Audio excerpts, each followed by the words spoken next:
الحمد لله والصلاة والسلام على رسول الله أما بعد. عن أبي جحيفة وهب بن عبد الله السؤائي قال أتيت النبي صلى الله عليه وسلم وهو في قبة له حمراء من أدم قال فخرج بلال بوضوء فمن ناضح ونائل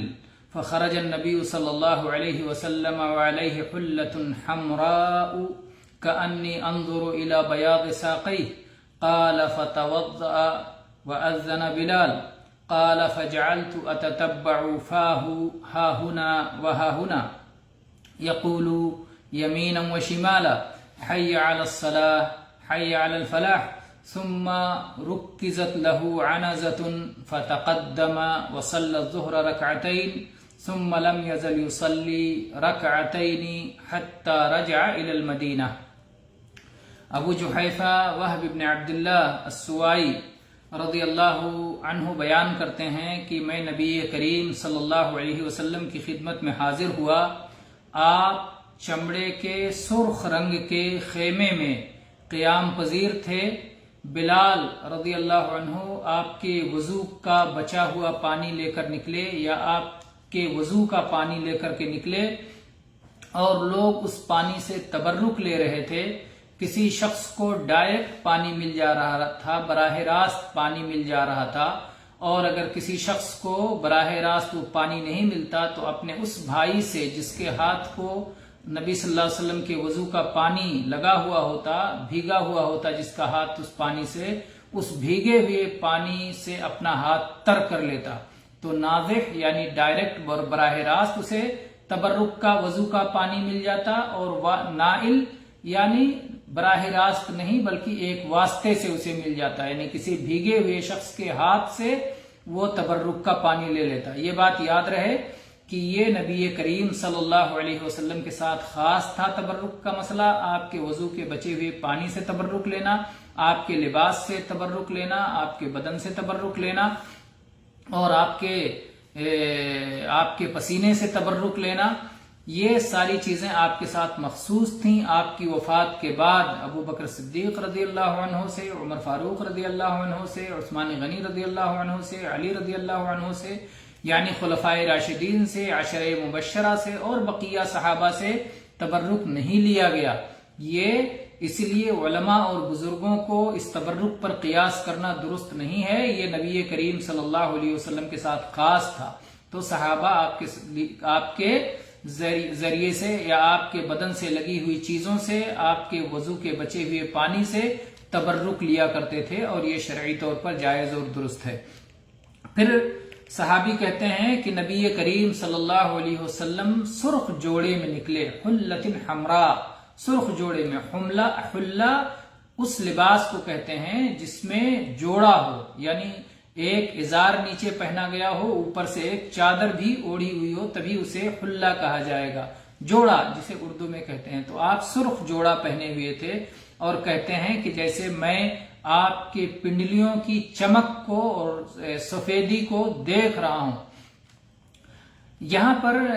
سرخ جوڑے کا ذکر ہے کہ نبی صلی اللہ علیہ وسلم اسے پہن کر کے نکلے، جبکہ نبی کریم صلی اللہ علیہ وسلم نے مردوں کو سرخ پہننے سے منع کیا ہے. تو آخر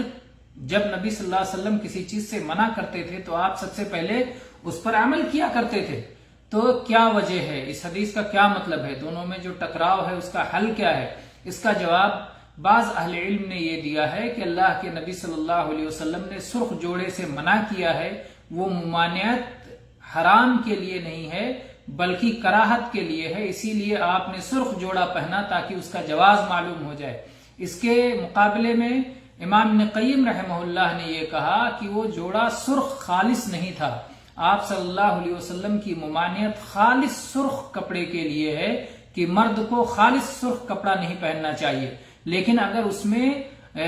سرخ کے ساتھ کوئی ملاوٹ ہو، یعنی سفید کی ملاوٹ ہو، سیاہی کی ملاوٹ ہو، کسی قسم کی دھاریاں اس میں ہوں جو دوسرے رنگ کی ہوں، کپڑا خالص سرخ نہ ہو تو اس کا پہننا جائز ہے. آپ اس کی مثال اس طرح لے سکتے ہیں دور حاضر میں، جیسے کہ شماغ پہنا جاتا ہے، لال رومال جس کو کہتے ہیں، لال گترا. آج تو میں سفید گترا پہنے ہوئے ہوں، کسی دن ہم بھی لال شماغ اوڑھتے ہیں، لال گترا پہنتے ہیں. لال رومال پہنتے ہیں تو اس کو لال رومال کہا جاتا ہے، حالانکہ وہ خالص لال نہیں ہوتا، اس میں سفیدی بھی ہوتی ہے۔ اردو والے بھی کہتے ہیں لال رومال، اور عربی میں بھی کہا جاتا ہے شماغ احمر، احمر کہا جاتا ہے، جبکہ وہ احمر خالص نہیں ہوتا۔ تو یہاں بھی جو صحابی نے کہا حلتن حمراء کہ اللہ کے نبی صلی اللہ علیہ وسلم سرخ جوڑا پہنے ہوئے تھے، تو اس سے یہ لازم نہیں ہے کہ وہ مکمل طور پر سرخ تھا، مکمل طور پر سرخ نہیں تھا، یعنی سرخی اور اس کے ساتھ کوئی دوسرا رنگ بھی موجود تھا۔ اس کے بعد کہتے ہیں صحابی کہتے ہیں فتوضا، اللہ کے نبی کریم صلی اللہ علیہ وسلم نے وضو فرمایا، اور بلال رضی اللہ عنہ نے اذان دی، اور کہتے ہیں کہ اذان کے دوران میں ان کے چہرے کو دیکھ رہا تھا کہ کس طرح وہ اپنا چہرہ دائیں اور بائیں پھیرتے ہیں جس وقت وہ کہہ رہے تھے حی علی الصلاۃ حی علی الفلاح، تو اپنا چہرہ وہ دائیں اور بائیں پھیر رہے تھے۔ اس سے معلوم ہوتا ہے کہ اذان قبلہ رخ دینا چاہیے، لیکن حی علی الصلاح اور حی علی الفلاح پہ دائیں اور بائیں مڑنا چاہیے، مڑ کر کے، تاکہ آواز لوگوں تک اور لوگوں تک بھی آواز پہنچ جائے۔ حتیٰ کہ اگر کوئی لاؤڈ اسپیکر سے اذان دے رہا ہے تو اس وقت بھی حی علی الصلاح اور حی علی الفلاح کہتے ہوئے اس سنت پر عمل کرنا چاہیے کہ دائیں جانب اور بائیں جانب چہرے کو گھمانا چاہیے۔ ایک سنت جو جاری ہو گئی تو اگرچہ وہ کسی خاص وجہ سے جاری ہو، لیکن اب وہ جاری رہے گی اور وہ اسے ختم نہیں کیا جائے گا۔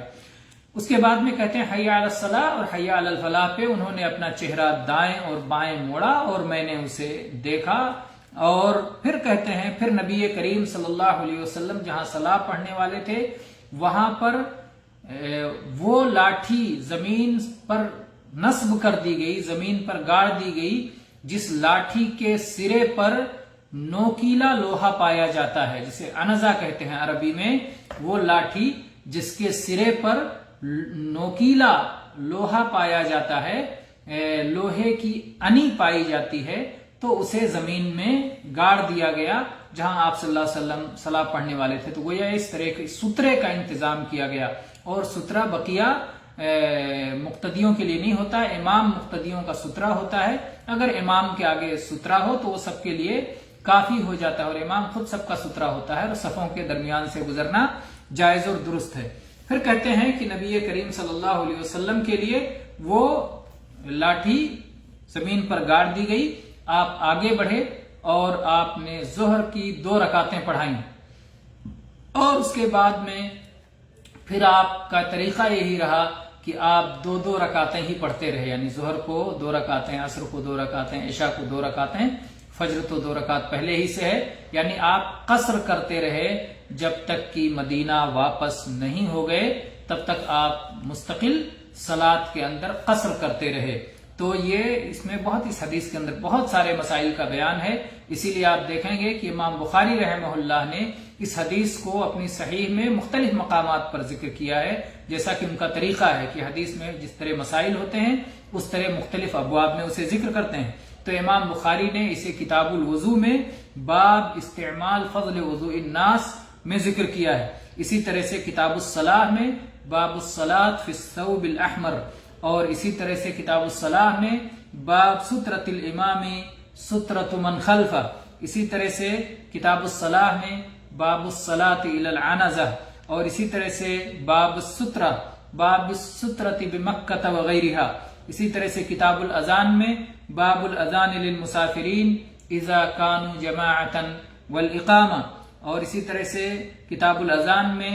باب هل يتتبع المؤذن فاہ ہا ہنا و ہا ہنا وهل يلتفت في الاذان،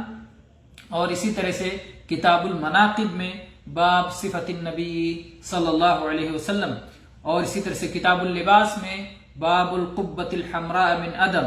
اور باب التشمر فی الثياب۔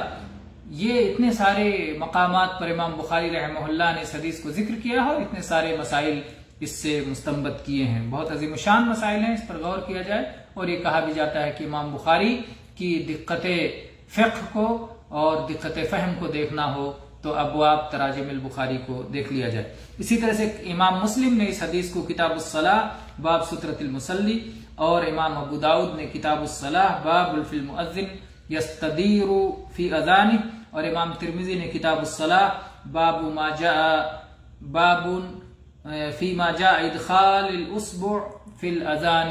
عند الاذان، اور اسی طرح سے امام نسائی نے کتاب الاذان باب کیف یصح المؤذن فی اذان، اور امام ابن ماجہ نے کتاب الاذان میں باب السنہ فی الاذان میں اسے ذکر کیا ہے۔ تو بہرحال اس حدیث سے یہ بات معلوم ہوتی ہے کہ حی علی الصلاح اور حی علی الفلاح کہتے ہوئے مؤذن کو دائیں اور بائیں مڑنا چاہیے، اور اس کی حکمت واضح ہے تاکہ لوگوں تک آواز پہنچ جائے۔ اور اسی طرح سے اس حدیث سے معلوم ہوتی ہے کہ سفر میں 4 رکعت والی صلاتوں کو قصر کر کے صرف 2 رکعت ادا کیا جانا مشروع ہے۔ اسی طرح سے یہ اس حدیث سے بات بھی معلوم ہوتی ہے کہ مصلی کو، صلات پڑھنے والے کو اپنے آگے سترہ رکھ لینا چاہیے، خواہ وہ مکہ میں ہو یا مکہ کے علاوہ ہو، کیونکہ یہ واقعہ جو بیان ہوا ہے یہ مکہ سے متعلق ہے، جبکہ نبی کریم صلی اللہ علیہ وسلم مکہ کے بالائی حصہ ابتح میں پڑاؤ ڈالے ہوئے تھے۔ اور اسی طرح سے اس حدیث سے نبی کریم صلی اللہ علیہ وسلم سے صحابہ کی محبت اور آپ صلی اللہ علیہ وسلم کے آثار سے تبرک کا بھی ثبوت ملتا ہے۔ اس لیے اور یہ بات تنبیہ کر دی گئی کہ علماء اور بزرگوں اور صالحین اور اولیاء کو نبی صلی اللہ علیہ وسلم پر اس معاملے میں ان کو نبی صلی اللہ علیہ وسلم کے ساتھ جوڑا نہیں جا سکتا، یہ نبی کریم صلی اللہ علیہ وسلم کے ساتھ مخصوص ہے۔ جو لوگ بقیہ لوگوں سے تبرک کو اس بنیاد پر جائز قرار دیتے ہیں وہ لوگ خطا پر ہیں، غلطی پر ہیں، درست راہ پر نہیں ہیں۔ سرخ لباس کے تعلق سے بات گزر گئی کہ سرخ لباس پہننا اگر وہ خالص نہ ہو تو جائز ہے، اور خالص مردوں کے لیے ممنوع ہے۔ تو یہ چند باتیں تھیں جو اس حدیث میں تھیں، اور انشاءاللہ پھر اگلی حدیث میں کچھ اور باتوں کے لیے آپ سے ملیں گے انشاءاللہ۔ وآخر دعوانا ان الحمد للہ رب العالمین، صلی اللہ علی نبینا وسلم۔